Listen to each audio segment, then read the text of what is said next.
হাসপাতালে নার্সকে একা পেয়ে নার্সের সাথে যেভাবে কাজ করলাম বন্ধুরা, গল্পটি সম্পূর্ণ শুনলে আপনাদের মেশিন দিয়ে পানি চলে আসবে, আপনারা হাতের কাজ করতে বাধ্য হবেন, তাই হাতের কাজ করার আগে হাতের কাছে অবশ্যই টিস্যু রাখবেন। নমস্কার বন্ধুরা, আজকের এই গল্পে আপনাদের স্বাগতম। এই গল্পে আমি একটি ছেলের চরিত্রে আপনাদের সামনে হাজির হচ্ছি। আমার নাম নিহার। একদিন আমি ডাক্তারের ক্লিনিকে গিয়েছিলাম, তখন আমার মনে হয়েছিল সবকিছু স্বাভাবিকই হবে। শুধু একটি সাধারণ পরীক্ষা করাতে হবে, আর কিছুই না। কিন্তু যখন নার্স ঘরে এল, তখন সে কিছুক্ষণ ধরে আমাকে মনোযোগ দিয়ে দেখল। তার চোখে একটু অন্যরকম মায়া ছিল। আর যখনই সে আমার দিকে তাকাল, পরিবেশে কিছুটা পরিবর্তন অনুভব করলাম। আমি সেই ঠান্ডা, পরিষ্কার ঘরে বসেছিলাম যেখানে দেয়ালগুলো সাদা রঙের ছিল এবং সবকিছু থেকে ওষুধের হালকা গন্ধ আসছিল। এটা সেই ঘর যেখানে মানুষ সাধারণত তাদের পরীক্ষা করাতে আসে। আমিও শুধু আমার পরীক্ষা করাতে এসেছিলাম, যা আমি অনেক দিন ধরে পেছান দিয়ে আসছিলাম। কিন্তু সেই দিন কিছুটা অন্যরকম লাগছিল। সেই দিন যখন নার্স এল, একদম হাসিমুখে ভঙ্গিতে সে বলল যে ডাক্তার আসা পর্যন্ত আমাকে কিছুক্ষণ অপেক্ষা করতে হবে। আমি বললাম, ঠিক আছে। তখন আমি কিছুই আলাদা হওয়ার আশা করিনি। শুধু সেই পুরনো প্রশ্নগুলো, একটি ছোট্ট পরীক্ষা, এবং তারপর আমি আমার পথে। কিন্তু যখন সে কয়েক মিনিট পরে আবার ঘরে এল, তখন আমাদের মধ্যে আচরণে কিছুটা পরিবর্তন এসেছিল। সে যুবতী ছিল, প্রায় ২-৫ বছরের কাছাকাছি। তার তীক্ষ্ণ দৃষ্টি এবং মারাত্মক হাসি যা আগে বেশ স্বাভাবিক মনে হয়েছিল, কিন্তু এখন যখন সে এল, তখন সে তার হাতে কাগজের প্রেসক্রিপশন নিয়ে দেখছিল। তার দৃষ্টি আমার উপর আগের চেয়ে বেশি পড়ছিল, যা আমার শরীরে একটু শিহরণ সৃষ্টি করছিল। আমি বিশ্বাস করতে পারছিলাম না যে এটা সত্যি নাকি ভ্রম। যাই হোক, আমার খুব ভালো লাগছিল। তারপর সে আমাকে বলল, আমাদের কিছু পরীক্ষা করতে হবে, আপনি প্রস্তুত? আমি মাথা নাড়লাম। তারপর আমি চেষ্টা করলাম নিজেকে স্বাভাবিক দেখাতে, কিন্তু ঘরে যে অদ্ভুত উত্তেজনা ছিল, তা এখন অনুভব হচ্ছিল। সে আমার কাছে এল এবং বিছানার পাশে দাঁড়াল। আর যখন সে আমার নাড়ি পরীক্ষা করার জন্য হাত বাড়াল, তখন তার আঙ্গুলগুলো হালকাভাবে আমার বাহু স্পর্শ করল। সেই স্পর্শ একদম নির্দোষ ছিল, কিন্তু কিছুক্ষণের জন্য একটু বেশি সময় ধরে থাকল এবং তা আমার ভেতরে এক অদ্ভুত অনুভূতি সৃষ্টি করল। তখন আমি তার দিকে তাকালাম এবং তার চোখে একটু পরিবর্তন দেখলাম, যেন সেও ঠিক সেই অনুভূতি অনুভব করছিল যা আমি করছিলাম। তারপর কিছুক্ষণ পরে সে বলল, ভালো, এখন তোমার প্যান্ট খুলে ফেলো, আমাকে আরও কিছু চেক করতে হবে। তার কণ্ঠস্বর এখনও নিচু ছিল, কিন্তু তাতে কিছু আলাদা ছিল যা আমি বুঝতে পারছিলাম না। আমি এক মুহূর্তের জন্য থমকে গেলাম, কারণ আমি ভাবিনি যে পরীক্ষা এত ব্যক্তিগত হবে। কিন্তু আমি তার কথা মানলাম। ধীরে ধীরে বাটন খুললাম এবং জিপ নিচে করলাম। তারপর আমার হৃদয় দ্রুত স্পন্দিত হতে লাগল, পরীক্ষার কারণে নয়, বরং এই কারণে যে আমি যা অনুভব করছিলাম তা তার দৃষ্টির কারণে ছিল। আর এখনও তার দৃষ্টি আমার উপরই ছিল। আমি তার দেখার ভঙ্গিতে এমন কিছু অনুভব করলাম যা ঘরের পরিবেশকে ভারী করে তুলছিল এবং আমার হৃদস্পন্দন বেড়ে গেল, যা আমি আশা করিনি। ঠিক তখনই আমি বিছানায় একটু নড়ে বসলাম, বুঝতে পারছিলাম না কিভাবে প্রতিক্রিয়া দেব, কি করব। কিন্তু যখন আমি উপরে তাকালাম, তখন তার চোখ আবার আমার চোখের সাথে মিলে গেল। এবার তার মুখের অভিব্যক্তিতে পরিবর্তন স্পষ্ট দেখা যাচ্ছিল। সে আমাকে একটু অন্যরকমভাবে দেখছিল, যেন তার আগ্রহ বেড়ে গেছে। আর যখন তার দৃষ্টি আমার কিছুটা খোলা প্যান্টের দিকে গেল, তখন আমার ভেতরে এক শিহরণ বয়ে গেল। ঠিক তখনই তার আঙ্গুলগুলো আবার আমার নাডি হালকাভাবে স্পর্শ করল। সেই স্পর্শ আমার ভেতরে এক উষ্ণতার ঢেউ বয়ে দিল। আমি এখানে চেক করে নিই, সে নিচু স্বরে বলল। এখন তার কণ্ঠস্বর আগের চেয়েও নিচু ছিল এবং তাতে এমন কিছু ছিল যা তাকে আরও আপন করে তুলছিল। বাইরে থেকে সে এখনও পেশাদার ডাক্তারি মনে হচ্ছিল, কিন্তু এখন আমাদের মধ্যে বাতাস যেন অন্য কিছু বলছিল, যেন কিছু অকথিত আমাদের মধ্যে ঝুলেছিল। এখন সে আরও কাছে ঝুঁকল এবং আমি তার উষ্ণ শ্বাস আমার ত্বকে অনুভব করতে লাগলাম, যা হালকা এবং নরম ছিল। তার আঙ্গুলগুলো সতর্কতার সাথে কাজ করছিল, কাপড়গুলোকে ঠিক সেই পরিমাণে সাজিয়ে নিচ্ছিল যাতে সে যা দেখতে চায় তা দেখতে পায়। কিন্তু যখন সে তা করল, তখন তার আঙ্গুলগুলো আমার ত্বকে এমনভাবে স্পর্শ করল যা পুরোপুরি চিকিৎসাগত মনে হচ্ছিল না। তখন আমার শ্বাস রুদ্ধ হয়ে এল, আমার হৃদস্পন্দন বেড়ে গেল এবং আমি নিজেকে শান্ত রাখার চেষ্টা করলাম। কিন্তু প্রতিটি মুহূর্তের সাথে এটি আরও কঠিন হয়ে উঠছিল। তার নিকটতা, তার শরীরের উষ্ণতা, সবকিছু এখন আরও বেশি অনুভব হচ্ছিল এবং আমার ভেতরে এক ধীর আগুন জ্বলতে শুরু করেছিল। তার চোখ আবার আমার চোখের সাথে মিলে গেল এবং কিছুক্ষণের জন্য আমরা দুজনেই কিছু বললাম না। সেই নীরবতায় এমন কিছু ছিল যা বাতাসকে আরও ভারী করে তুলছিল, যেন কোনো প্রশ্ন আমাদের মধ্যে ভাসছিল যা আমরা দুজনেই জিজ্ঞাসা করতে ভয় পাচ্ছিলাম। তখন সে ধীরে ধীরে বলল, তোমার শরীরে টান পড়েছে। সেই মুহূর্তে তার আঙ্গুলগুলো হালকাভাবে আমার উরু স্পর্শ করল, তার স্পর্শ নরম এবং আত্মবিশ্বাসে ভরা ছিল।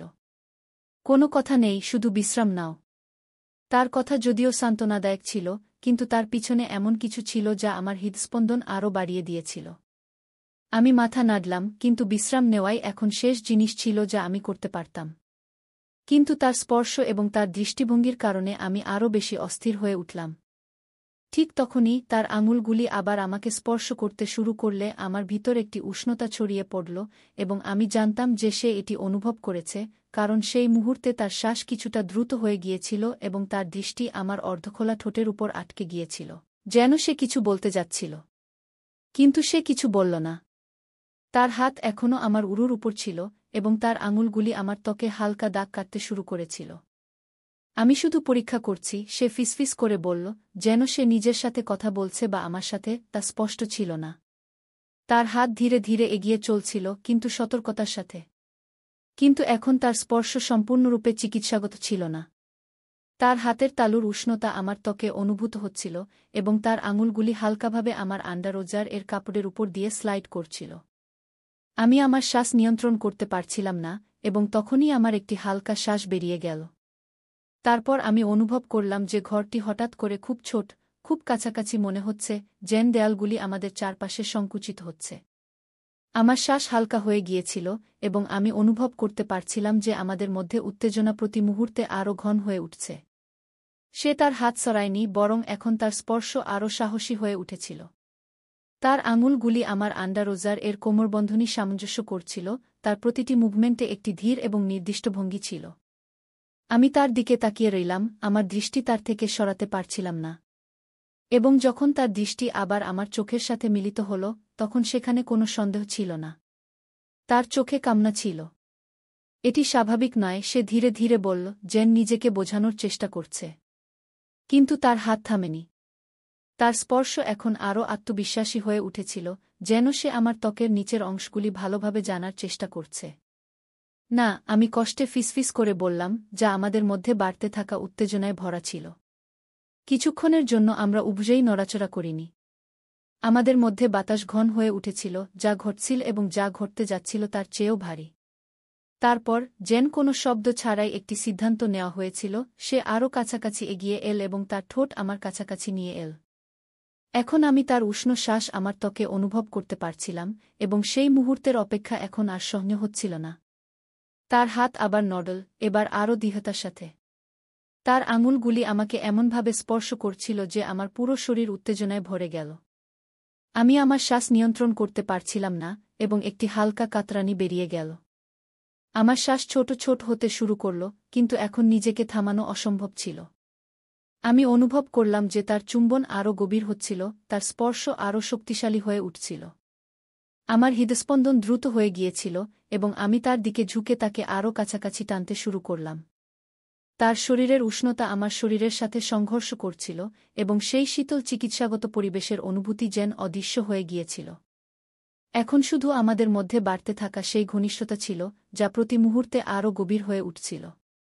তার শ্বাস দ্রুত হচ্ছিল, এবং তার ঠোঁট আমার মুখ থেকে গলার দিকে চলে গেল, যেখানে সে হালকা এবং উষ্ণ চুম্বনের একটি সিরিজ তৈরি করল। আমার ত্বকে একটি অদ্ভুত স্পন্দন হচ্ছিল। তারপর আমি আমার হাত তার কোমরে রাখলাম এবং তাকে আরও কাছাকাছি টেনে নিলাম, যেন আমি তার আকর্ষণ থেকে নিজেকে দূরে রাখতে পারছিলাম না। প্রতিটি স্পর্শ, প্রতিটি নড়াচড়া যেন একটি প্রতিশ্রুতি ছিল, একটি অকথিত কামনা যা আমরা কখনো ভাবিনি কিন্তু এখন সম্পূর্ণরূপে তার নিয়ন্ত্রণে ছিল। আমার এটি করা উচিত নয়, সে ধীরে ধীরে বলল, তার কণ্ঠ আমার ত্বকে হালকাভাবে স্পর্শ করছিল। কিন্তু তার কণ্ঠে কোনো দ্বিধা ছিল না। সে থামার কোনো ইচ্ছা দেখায়নি। তার কথাগুলি এই মুহূর্তটিকে আরও গভীর করে তুলেছিল, যেন আমরা দুজনেই এমন একটি সীমানা অতিক্রম করছি যেখান থেকে ফিরে আসা সম্ভব নয়। এবং এখন আমি নিজেকে থামাতে পারছিলাম না। তার হাত ধীরে ধীরে নিচের দিকে এগিয়ে চল, এবং যখন সে আমাকে স্পর্শ করল, তার স্পর্শ নরম এবং গভীর ছিল, যা থেকে আমার মুখ থেকে একটি হালকা শ্বাস বেরিয়ে গেল। আমার শরীরের প্রতিটি অংশ যেন জেগে উঠেছিল এবং তার আঙুলগুলি আমাকে এমন আনন্দে ভরে দিয়েছিল যা আমি সহ্য করতে পারছিলাম না। তার আঙুলগুলি আমার শরীরের উপর ধীরে এবং চিন্তাভাবনা করে দাগ কাটছিল, যেন আমাকে উত্ত্যক্ত করছে, আমাকে পরীক্ষা করছে। অপেক্ষা অসহনীয় হয়ে উঠেছিল। প্রতিটি মুহূর্ত যেন টেনে নিচ্ছিল এবং আমি আমাদের মধ্যে বাড়তে থাকা উত্তেজনা অনুভব করতে পারছিলাম। তুমি এটিকে থামানো কঠিন করে তুলছ, আমি ধীরে এবং স্বাভাবিক কণ্ঠে বললাম, আমার শব্দগুলি কষ্টে বেরিয়ে আসছিল। আমি তার হাসি আমার গলায় তার নিঃশ্বাসের উষ্ণতা অনুভব করছিলাম, যা নরম এবং গরম ছিল, এবং সে এখনও আমার ত্বককে গভীরভাবে পর্যবেক্ষণ করছিল। আমি এখন থামার চেষ্টা করছিলাম না। তার ফিসফিসানোর কোনো উপায় ছিল না, শুধু এগিয়ে যাওয়া, সেই আকাঙ্ক্ষায় ডুবে যাওয়া যা আমাদের দুজনকে আটকে ফেলেছিল। তখন আবার তার আঙুলগুলি আমার আন্ডারোজারের কোমরবন্ধে এসে থেমে গেল, যেন সে কোনো সংকেতের অপেক্ষায় আছে। তার চোখে সেই কাঁচা আকাঙ্ক্ষা ছিল যা আমার শরীরে ছুটে বেড়াচ্ছিল। আমি মাথা নেড়ে তাকে জানিয়ে দিলাম যে এটা ঠিক আছে, যে আমিও ঠিক ততটাই চাই যতটা সে চাইছিল। যেই তার আঙুলগুলি নিচে নামল এবং সে আমাকে স্পর্শ করল, আমার শরীরে বিদ্যুতের মতো একটি তরঙ্গ ছুটে গেল এবং আমার সমস্ত শরীর তার স্পর্শের প্রতি প্রতিক্রিয়া জানাতে শুরু করল। আমার নিঃশ্বাস আটকে গেল এবং আমি নিশ্চিত ছিলাম যে সে এটা অনুভব করেছে। তার আঙুলের আত্মবিশ্বাস আমার হুঁশ উড়িয়ে দিয়েছিল। তার প্রতিটি চলন চিন্তাভাবনা করে করা হয়েছিল এবং সে আমার শরীরে সুখের তরঙ্গ ভরে দিয়েছিল। আমার হাত তার কোমরে শক্ত হয়ে লেগে গেল এবং আমি তাকে আরও কাছে টেনে নিলাম। এখন নিজেকে তার স্পর্শ থেকে বাঁচানো অসম্ভব ছিল। আমাদের মধ্যে বাতাস অপেক্ষায় ভারী হয়ে গিয়েছিল। প্রতিটি নিঃশ্বাস গভীর হচ্ছিল এবং প্রতিটি মুহূর্ত আমাদের উপর সেই কাজের বোঝা চাপিয়ে দিচ্ছিল যা আমরা করছিলাম। আমি তার নাড়ি আমার আঙুলের নিচে অনুভব করতে পারছিলাম, যা আমার নিজের হৃদস্পন্দনের মতো দ্রুত স্পন্দিত হচ্ছিল। যেন আমাদের মধ্যে তীব্রতা প্রতি মুহূর্তে বাড়ছিল। তুমি এসব করে আমাকে পাগল করে দিচ্ছ, আমি কর্কশ কণ্ঠে বললাম। কিন্তু সে শুধু হাসল। তার ঠোঁট আমার কানে হালকা করে স্পর্শ করল এবং তার আঙুলগুলি ধীরে ধীরে একটি তালে চলতে থাকল। সে ভালোই জানত সে কি করছে এবং আমার মাথায় শুধু তারই অনুভূতি ছিল। তার হাতের স্পর্শ এবং তার শরীরের আমার সাথে ঘর্ষণ। এটা ভালো, সে হেসে ফিসফিস করল। তার কণ্ঠে যে আনন্দ ছিল তা স্পষ্ট শোনা যাচ্ছিল, যেন সে আমার প্রতিক্রিয়ায় অত্যন্ত সন্তুষ্ট। তার ঠোঁট আবার আমার ঠোঁটে এল, একটি গভীর, উত্তপ্ত চুম্বন নিয়ে যা আমাকে নিঃশ্বাসহীন করে দিল। আমার সমস্ত শরীর সেই তীব্রতায় কাঁপছিল।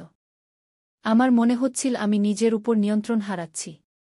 সেই ধীর, স্থির জ্বালা এখন আরও বাড়ছিল, কিছু এত জোরালো যে আমি তা থামাতে পারছিলাম না। প্রতিটি স্পর্শ, প্রতিটি চুম্বন আমাকে কিনারার দিকে ঠেলে দিচ্ছিল এবং আমি অনুভব করছিলাম যে সেও এটা বুঝতে পেরেছে। তার আঙুলগুলি এখন আরও দ্রুত চলতে শুরু করল।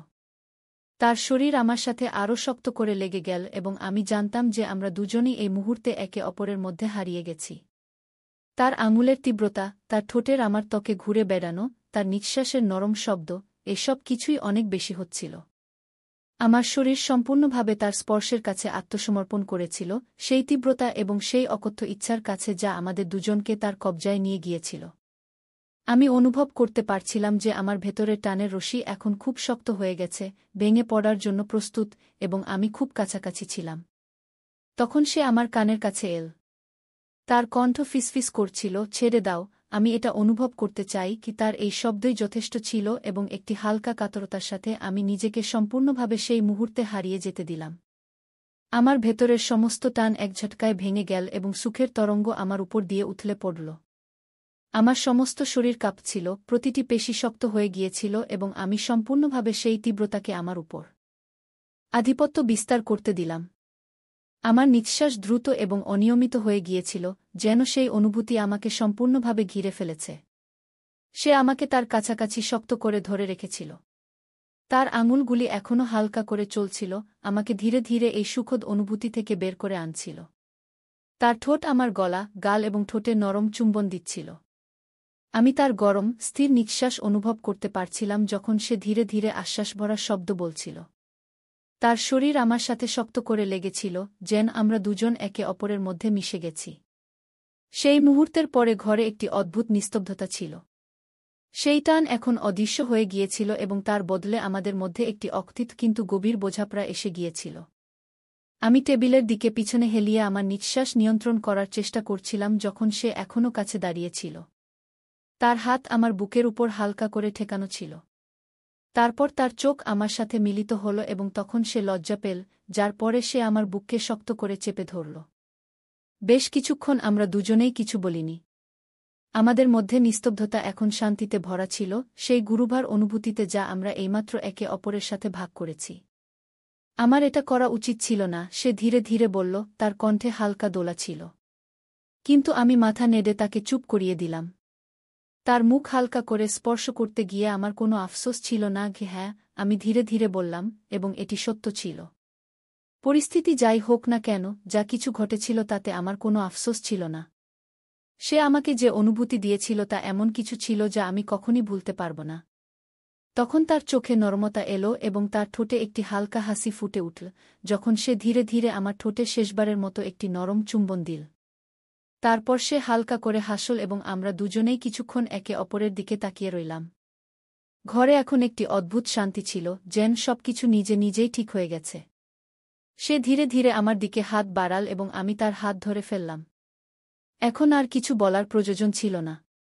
এখন আমাদের কি করা উচিত, সে ধীরে ধীরে জিজ্ঞাসা করল, তার কণ্ঠে হালকা চিন্তা ছিল, কিন্তু তার মুখ এখনও শান্ত ছিল। আমি তার দিকে তাকালাম এবং হালকা করে হাসলাম।